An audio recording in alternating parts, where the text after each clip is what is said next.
Welcome back to my channel. Masih tetap bersama Wawan Kelayapan. Wawan Kelayapan. Masih tetap bersama Wawan Kelayapan. Masih tetap bersama Wawan Kelayapan. Lagi Paris, guys. Pokoknya aku nggak bosen-bosen ngingetin untuk teman-teman yang belum klik tombol subscribe di sini nih. Klik dulu. Ting. Iya. Dan jangan lupa juga dinyalain tombol loncengnya biar kalau ada update terbaru dari aku, teman-teman selalu dapat notifikasi biar gak ketinggalan info berita terkini dari Mas Wawan Kelayapan ya. Oke, udah selesai di subscribe belum? Ya, kalau masih nonton video-video dan belum paham, silahkan di inbox atau di DM lewat IG atau Facebook ya. Nanti aku taruh juga di sini Facebooknya dan IG-nya ya, biar teman-teman bisa japri,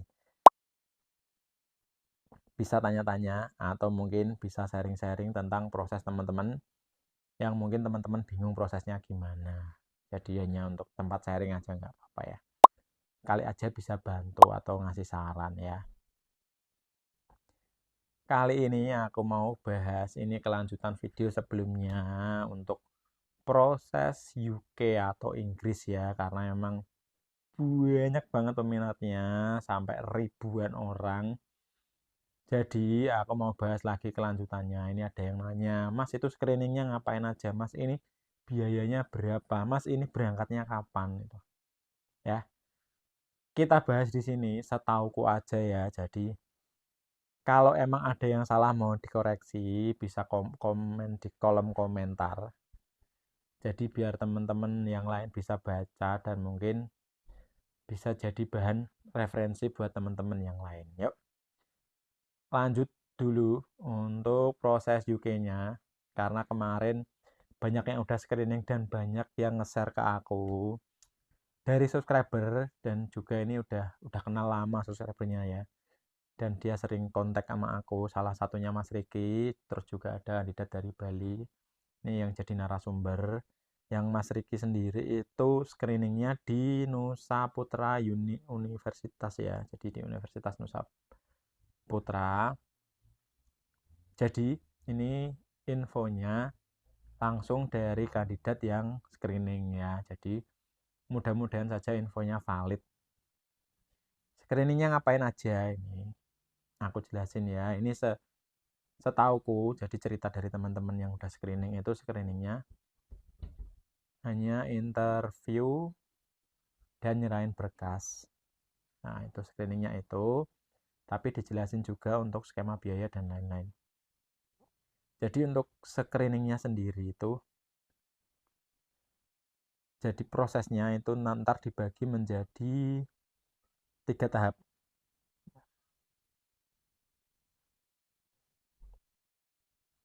Jadi ada 3 kali penyaringan ya. Yang pertama kemarin itu screening pertama. Nanti kalau lolos screening awal langsung masuk interview online. Itu untuk screening kedua. Jadi tahap 2. Terus habis itu kalau lolos lagi itu lanjut tatap muka interview lagi ya. Jadi 3 kali interview yang kemarin screening. Kalau lolos lanjut online, lolos lanjut lagi tatap muka ya.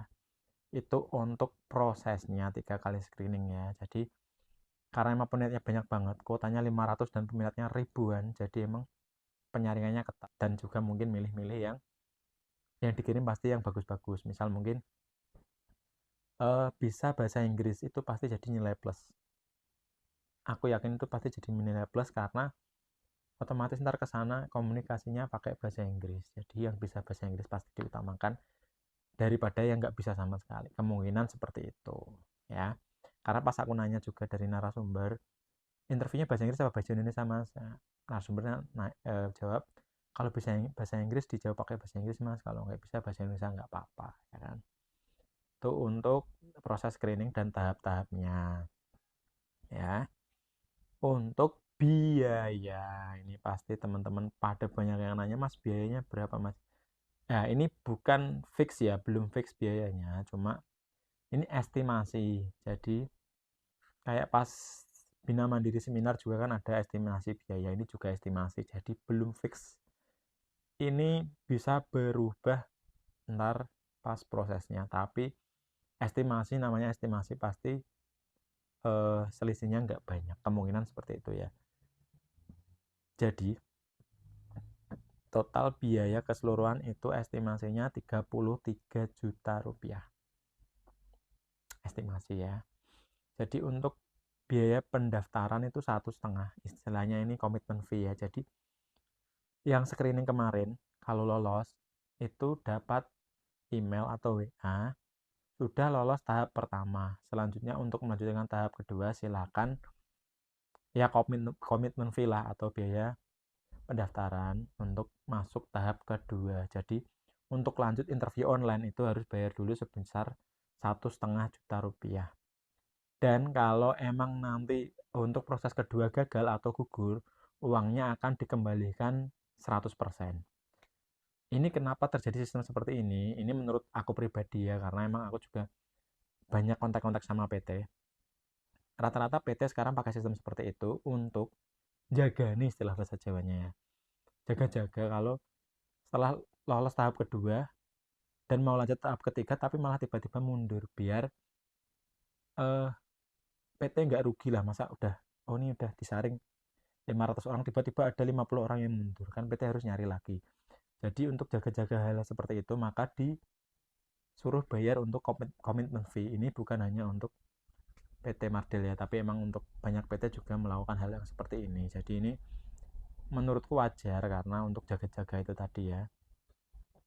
Terus setelah itu pembayaran lagi 11.500.000 untuk tahap kedua, bayar buat visa dan medical check up full ya. Jadi ini proses kedua itu kan visa ya, berarti tahap kedua lolos, tahap ketiga dianggap lolos ya, itu langsung pembayaran 11.500.000 untuk apply visa dan medical check up full. Nah itu untuk yang setelah selesai proses. Jadi setelah selesai screening udah lolos baru bayar ya. Ini penangkapanku seperti itu ya. Dan yang ketiga terakhir itu 20 juta untuk pembelian tiket PP. Jadi ini estimasi perkiraan 1,5, 11,5, terus yang terakhir 20 juta untuk tiket. Jadi 33 juta, ini estimasi ya. Semoga aja ini benar. Jadi kalau ini memang estimasinya segitu, 30 lebih dikit, itu separuh dari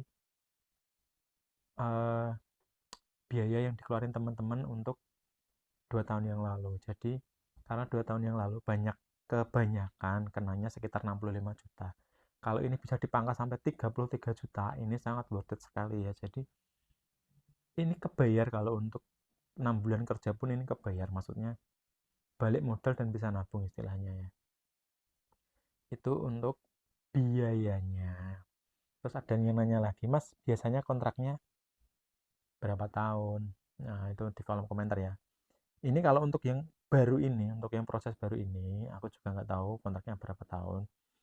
Tapi untuk yang dulu, yang lewat PT Aljubara yang dulu, itu kontraknya sebenarnya 2 tahun, tapi nggak 2 tahun full di UK, tapi 6 bulan di UK, pulang. Ntar untuk kontrak kedua 6 bulan lagi di sana dan pulang. Jadi total 2 tahun, atau gampangnya 6 bulan kali 2 kali berangkat ya. Jadi kontraknya 2 tahun. Itu untuk yang skema yang dulu. Karena ini memang seasonal worker, jadi pasti berangkatnya cuma maksimal 6 bulan, nggak bisa lebih. Karena seasonal worker di UK itu berjalan dari mulai Mei, Juni, Juli. Biasanya berangkatnya antara Mei, Juni, Juli. Pulangnya antara November, Desember, Januari. Karena Desember itu udah musim dingin, nggak ada kerjaan. Jadi emang rata-rata Desember udah pada pulang. Itu ya. Itulah kenapa kontraknya pasti 6 bulan. Ya. Tapi untuk berapa kali berangkatnya belum tahu, belum ada konfirmasi ya. Jadi kalau ada yang nanya kontraknya berapa tahun, aku belum tahu. Tapi berkaca dari yang sebelumnya itu 2 kali berangkat atau 2 tahun ya. Itu untuk berapa lama kontraknya. Untuk Kapan berangkatnya? Seperti yang tadi aku bahas. Kalau berkaca dari yang lalu-lalu, harusnya itu paling cepat Mei, paling lambat Juli. Jadi berangkatnya antara Mei sampai Juli. Kalau ini sudah tahap proses seleksi ya, ini kan Januari. Tahap proses seleksi 1, 2, 3 selesai, mungkin Februari visa atau Maret lah mengajuin visa. Jadi Mei, untuk Mei masih kekejar. Jadi ini semoga teman-teman yang terdaftar di sini dan mungkin sedang proses, semangat aja ya, karena emang kuotanya sepertinya aku share sebelumnya itu 500 orang dan pendaftarnya banyak banget. Di tiap daerah itu ada mungkin 1000 lebih, bahkan ada yang temen yang share barengannya itu ada 800 orang itu untuk 1 hari, padahal seminarnya mungkin ada yang 2 hari di kota itu. Jadi ya ini emang banyak banget peminatnya. Buat teman-teman semangat, semoga teman-teman subscriberku terutama ini lolos seleksi ini ya, karena emang udah ada beberapa yang gugur, udah WA mas aku gugur kemarin seleksi ya, mungkin belum rezekinya. Buat yang teman-teman yang udah lolos seleksi, selamat, semoga aja lolos seleksi 2 dan 3 biar bisa berangkat. Dan sekian video dari aku, semoga bermanfaat. Assalamualaikum.